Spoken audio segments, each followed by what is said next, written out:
There exists a pattern so powerful, so inevitable, that it has destroyed every major empire in recorded history. Not through conquest by foreign armies, not through revolution from within, not through plague or natural disaster, through something far more insidious: currency collapse.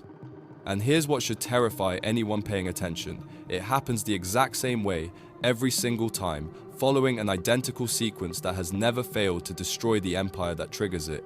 4 times in the past 2,000 years, the world's dominant superpower has followed this pattern step by step, warning sign by warning sign, straight into economic oblivion. Rome, which ruled 3 continents for 5 centuries. Spain, which controlled more precious metals than any nation in history. Britain, which commanded 1/4 of the Earth's population and land. All 3 fell the same way, not through military defeat, but through the systematic destruction of their own currency. And right now, in 2025, the United States is displaying every single warning sign, following the pattern with eerie precision. The only question left is whether we're witnessing the beginning, the middle, or the final stage of America's economic collapse. Let's begin with Rome, the empire that defined civilization itself for over 500 years. At its peak, around 160 AD, Rome controlled 60 million people across Europe, North Africa, and the Middle East. Its infrastructure was unmatched: roads, aqueducts, cities that still stand today. Its military legions were the most disciplined fighting force the world had ever seen. And anchoring all of this power was a currency the entire known world trusted: the denarius. The denarius was a silver coin introduced in 211 BC, containing approximately 4.5 grams of pure silver. For centuries, it maintained its value because the Roman government guaranteed its purity. When a merchant in Egypt accepted a denarius from a soldier in Britain, both knew exactly what they possessed: real silver, real value. This created something invaluable: trust.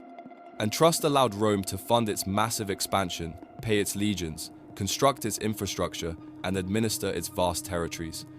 But empires are extraordinarily expensive to maintain.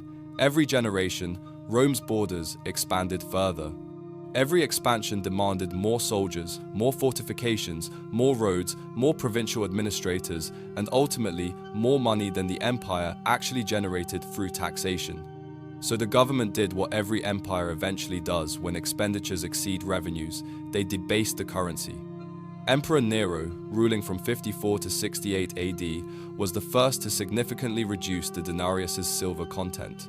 Needing funds for his lavish lifestyle and expensive military campaigns, he ordered the imperial mints to reduce silver content from 100% to 90%.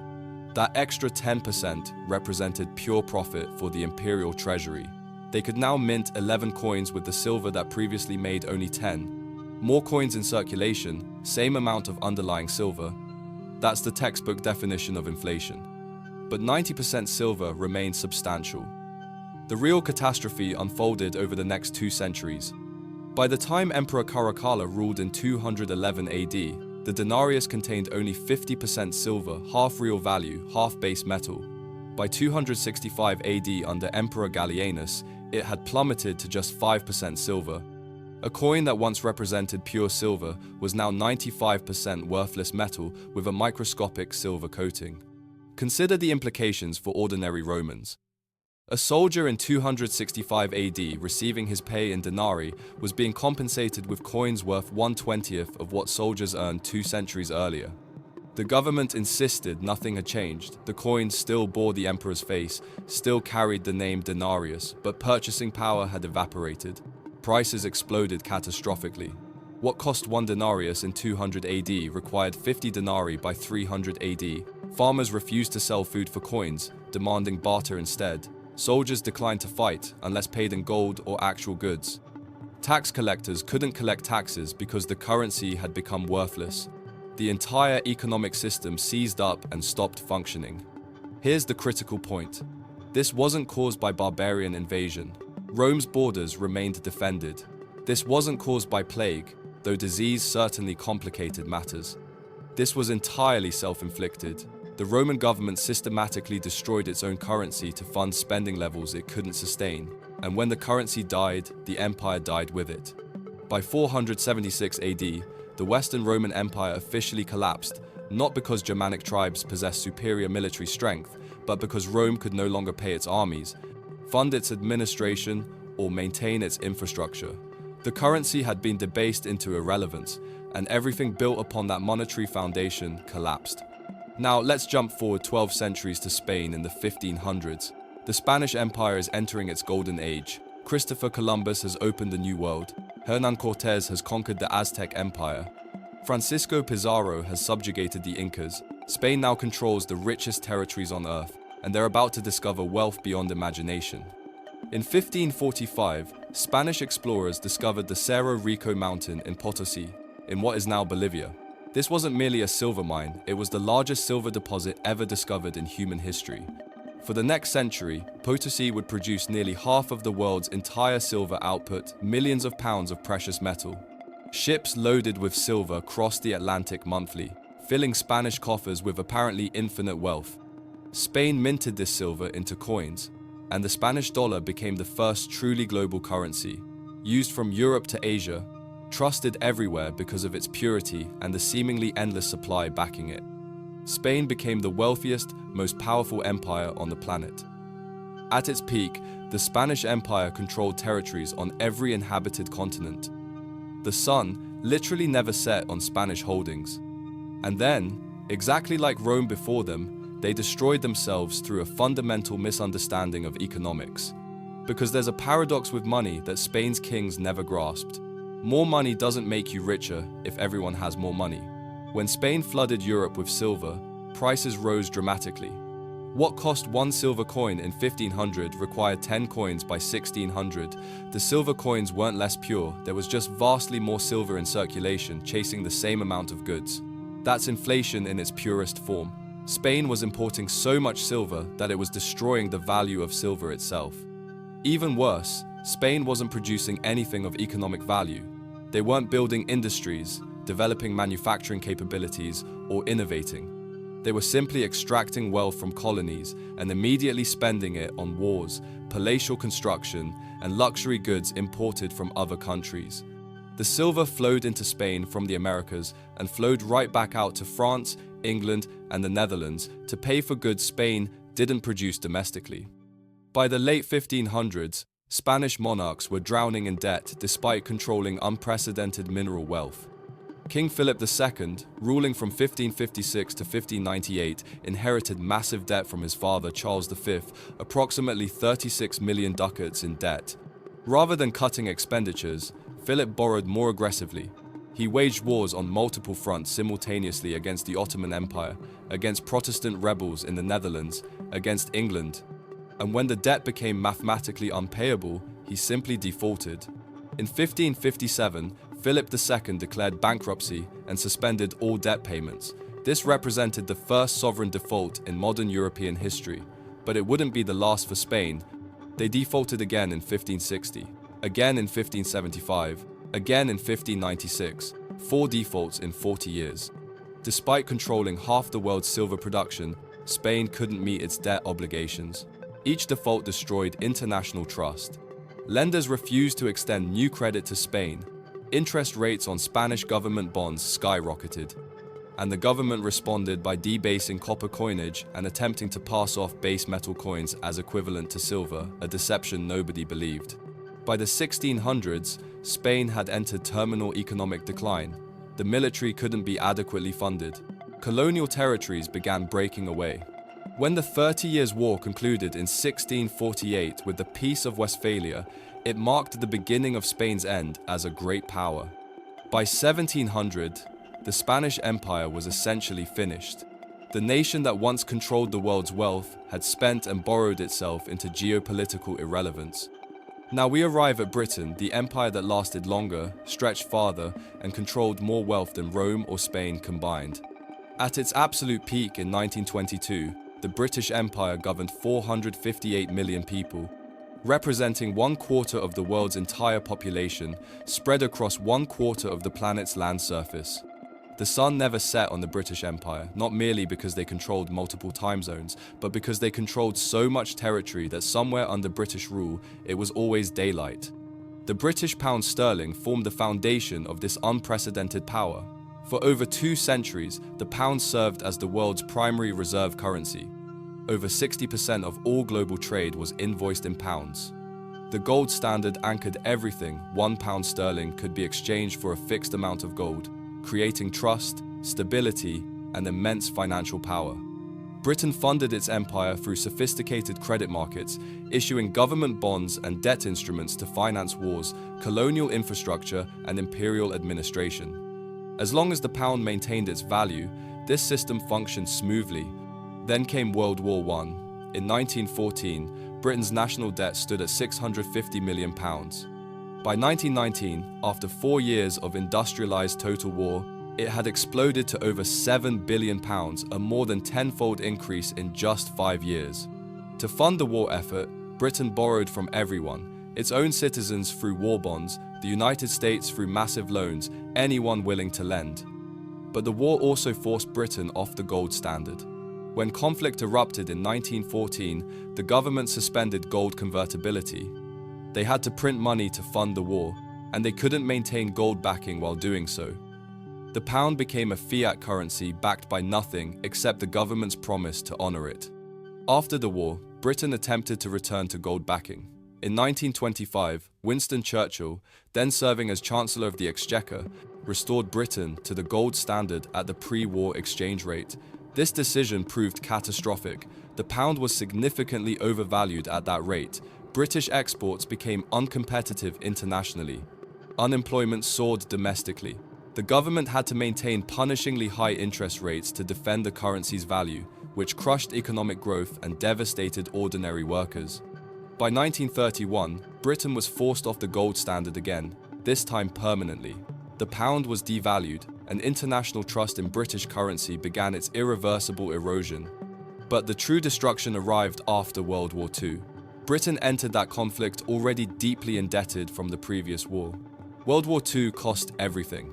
By 1945, Britain's national debt had reached 270% of gross domestic product. The empire had bankrupted itself to achieve military victory. Cities lay in ruins. The economy was shattered. Britain owed massive debts to the United States. In 1944, while war still raged, the Bretton Woods Conference fundamentally redesigned the global financial system. The British pound was officially replaced as the world's primary reserve currency. The United States dollar assumed that position. Britain fought desperately to preserve the pound's status, but the outcome was inevitable. They had the debt burden, but lacked the gold reserves or economic strength to back their currency anymore. What followed was a slow, humiliating decline that must have been agonizing for British policymakers to witness. In 1947, Britain attempted to make the pound convertible again. The experiment lasted merely 6 weeks before a devastating run on the currency forced reimposition of controls. In 1949, the pound was devalued by 30%. In 1967, it was devalued again. Each devaluation destroyed citizens' savings, crushed international confidence, and signaled to the world that Britain was no longer a first-rate power.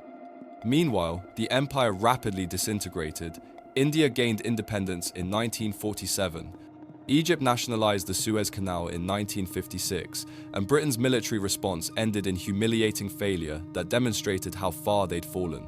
Colony after colony broke away, not because they were conquered by outside forces, but because Britain could no longer afford to maintain imperial control. By the 1970s, Britain teetered on the edge of becoming a failed state. Inflation hit 25% annually. The government was forced to beg the International Monetary Fund for a bailout. The pound, which had once served as the world's reserve currency and backbone of global trade, had become a symbol of national decline. The empire that controlled 1/4 of Earth had lost it all within 30 years, not through military defeat, but through currency collapse and crushing debt. Which brings us to the present moment. The United States stands as the current empire, holder of the current global reserve currency. And every single warning sign that destroyed Rome, Spain, and Britain is flashing red simultaneously. Let's start with the currency itself. The United States dollar has served as the world's reserve currency since 1944. After World War II, the Bretton Woods system established the dollar as the global standard, backed by gold at $35 per ounce. Other nations pegged their currencies to the dollar, and the dollar was literally as good as gold. But exactly like Rome, exactly like Britain, the United States began spending far more than it generated in revenue. The Vietnam War, Great Society social programs, maintaining military bases globally by the 1960s, foreign governments noticed America was printing more dollars than it possessed gold to back them. France, under President Charles de Gaulle, began demanding gold in exchange for dollar holdings. Other nations followed suit. Gold was physically leaving Fort Knox. The bluff was being called. In 1971, President Richard Nixon closed the gold window permanently. No more gold backing whatsoever. The dollar became a pure fiat currency, just like the debased Roman denarius, just like the British pound after 1931, backed by nothing except trust and government promises. Initially, this seemed manageable. The petrodollar system established in the 1970s created artificial demand for dollars because oil was priced exclusively in dollars globally, forcing every nation to hold dollar reserves. But the spending never stopped, and the debt kept growing exponentially. In 1980, United States national debt was $900 billion. By 2000, it had reached $5.6 trillion. By 2020, $27 trillion. Today in 2025, it exceeds $36 trillion. That represents a 40-fold increase in just 45 years, and the rate of increase is accelerating. But the debt represents only part of the story. Like Rome systematically debasing the denarius, like Spain flooding global markets with silver, the United States is printing money on an unprecedented scale. Since 2008, the Federal Reserve has created trillions of dollars from nothing through programs called quantitative easing, supposedly necessary to stabilize the economy. During the COVID pandemic, they printed over $4 trillion in 2 years alone. More money was created during that period than in the previous century combined. And just like every empire before, officials insisted it wouldn't cause inflation, that modern economics had somehow solved ancient problems, that America was different. If you're enjoying this video and want to stay informed about upcoming economics content, definitely subscribe if you haven't already. We're not different. Inflation hit 9% in 2022. Real inflation, the actual prices ordinary people pay for food, housing, healthcare, energy, ran far higher than official figures suggested. The dollar is being debased, slowly at first, but the historical pattern always accelerates, and just like Britain before it, the United States is losing reserve currency status. In 2000, over 70% of global foreign exchange reserves were held in dollars. Today, that figure has fallen to 58% and continues declining. The BRICS nations Brazil, Russia, India, China, South Africa, plus new members are actively constructing alternative financial systems. They're conducting bilateral trade in local currencies, creating new payment networks, systematically reducing dollar dependence. China and Russia are purchasing gold aggressively. Central banks worldwide are diversifying away from dollar holdings. The world is preparing for the dollar to lose its dominance, exactly as they prepared for the pound's inevitable fall. The pattern is unmistakable to anyone studying economic history, and the United States faces the same challenge Rome confronted: military overextension. The United States maintains nearly 800 military bases in over 70 countries. The defense budget exceeds $800 billion annually. Wars in Iraq and Afghanistan cost over $8 trillion total. The empire is extraordinarily expensive, and it's being funded entirely through debt accumulation and money printing. Just as Rome eventually couldn't pay its legions with debased coins, just as Spain couldn't fund its military after repeated sovereign defaults, just as Britain couldn't maintain its empire after currency collapse, the United States is running out of runway. Let's identify this pattern explicitly, because once you see it clearly, you cannot unsee it. Every empire that has collapsed economically followed the same sequence. Not similar, identical. 7 stages that have repeated across 2,000 years. Stage 1. Dominance. The empire reaches its peak maximum military strength, economic power, currency trust. Rome with the denarius, Spain with the silver dollar, Britain with the pound sterling, America with the dollar. At this stage, the currency is backed by something tangible, gold, silver, or trust, built over generations. The empire seems invincible, permanent. Stage 2. Overextension. The empire expands beyond its economic means. More territory, more military commitments, more promises to citizens. Rome expanded across 3 continents. Spain attempted to control every ocean. Britain colonized 1/4 of the globe. America maintains military bases on every continent. The costs become fundamentally unsustainable. Stage 3. Deficit spending. The empire consistently spends more than it collects in revenue. Initially, this seems manageable. They borrow through bonds, promise to repay with future growth. But deficits become structural and permanent rather than temporary. Rome needed to pay its legions. Spain needed to fund endless wars. Britain needed to finance 2 world wars. America runs trillion-dollar deficits annually, even during economic growth periods. Stage 4. Currency debasement. The empire can't borrow enough, can't tax enough, so they debase the currency itself. Rome progressively reduced silver content in the denarius. Spain flooded markets with silver, causing systematic inflation. Britain abandoned the gold standard and devalued the pound twice. America left gold backing in 1971 and has been printing exponentially ever since. Stage 5. Inflation. More currency units chasing the same quantity of real goods means prices rise dramatically. Rome experienced 50-fold price increases over 2 centuries. Spain experienced severe price inflation across Europe. Britain saw 25% annual inflation in the 1970s. America is experiencing accelerating inflation despite government insistence it's transitory. Stage 6. Loss of confidence. The domestic population and foreign nations lose trust in the currency's value. Roman soldiers demanded payment in gold rather than worthless denarii. Spanish creditors refused lending after multiple defaults. The world shifted from pounds to dollars at Bretton Woods. Today, nations are actively shifting away from dollar reserves. Stage 7. Collapse. The economic system fails catastrophically. The currency becomes worthless or loses its dominant position. The empire can't fund its military, can't maintain territorial control. Rome fell to Germanic tribes it could no longer afford to fight. Spain declined into geopolitical irrelevance. Britain lost its entire empire within decades. And the United States, that's the question we're living through right now. That's the pattern. 7 stages repeated 4 times across 2,000 years. Different empires, different continents, different currencies, but the exact same sequence. Because the underlying mathematics doesn't change. You cannot spend more than you earn indefinitely. You cannot print prosperity from nothing. And you cannot debase your currency without severe consequences. The pattern is mathematically absolute. History provides us with 3 potential outcomes when we study how previous currency collapses resolved.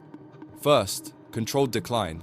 Britain after 1945 exemplifies this path. They lost the empire, lost reserve currency status, experienced painful devaluations and inflation. But the nation didn't disappear. It adjusted to being a second-tier power. A slow, humiliating descent, but not total systemic collapse. Society continued functioning. This is the best-case scenario. Second, chaotic collapse. Rome in the 5th century demonstrates this outcome. The currency becomes utterly worthless. The government loses control. The empire fragments violently. Dark ages follow. This represents the worst-case scenario. Complete systemic breakdown affecting not just economics but social cohesion and political stability. Everything built on the currency collapses simultaneously. Third, reset and restructure. A new currency system is established relatively quickly, perhaps backed by gold again, or a new reserve currency emerges, China's yuan, a basket of multiple currencies, digital currencies. The old system dies, but something functional replaces it without prolonged chaos, painful and disruptive, but ultimately survivable. The United States stands at this crossroads right now. The debt cannot be repaid, not at current levels, not with current spending trajectories. The only realistic options are default, inflation, or restructuring. Outright default would destroy dollar hegemony instantly and catastrophically. Inflation is already happening and will likely accelerate significantly. Restructuring requires political will and fiscal discipline that doesn't currently exist in Washington. And here's what makes this situation different from Rome, Spain, or Britain. Those were regional empires. The United States dollar serves as the global reserve currency. When the Roman denarius collapsed, it affected the Roman Empire. When the dollar collapses, it affects the entire interconnected world, every central bank, every trade agreement, every financial market. The globalized economy amplifies both the impact and the potential chaos. The pattern says economic collapse is coming, not because of prediction or speculation, but because of historical precedent. 4 empires, 4 currency collapses, 4 identical sequences. The mathematics of empire are utterly unforgiving. You can delay consequences through clever policy. You can deny reality through propaganda, but you cannot avoid the mathematical endpoint. Rome debased its currency to pay its legions. The denarius died, the empire fell, Spain flooded the world with silver, inflation destroyed its wealth. The empire declined into irrelevance. Britain borrowed to fight 2 world wars, the pound collapsed, the empire dissolved within a generation. And now the United States prints trillions, runs endless deficits, and somehow believes it's different, that modern economics has repealed ancient laws. It's not different. The pattern doesn't care about American exceptionalism. It doesn't care about military superiority or technological advancement. The pattern is purely economic, and economic laws are as absolute as physical laws. Gravity doesn't stop working because you believe you can fly. You cannot print wealth from nothing. You cannot borrow forever without consequences. And you cannot systematically debase your currency without eventually destroying your empire. 4 empires, 4 collapses, 4 identical patterns spanning 2 millennia. The only remaining question is timing. How long until stage 6, the loss of global confidence? How long until the American empire follows Rome, Spain, and Britain into the history books? The pattern suggests we're close. The debt trajectory suggests we're close. The money printing suggests we're close. And history, which has witnessed this exact sequence destroy 4 empires before, says the ending is mathematically inevitable. The only variables are how rapidly it unfolds and how painful the transition becomes. The pattern has spoken. History has warned us. The question is whether anyone is listening.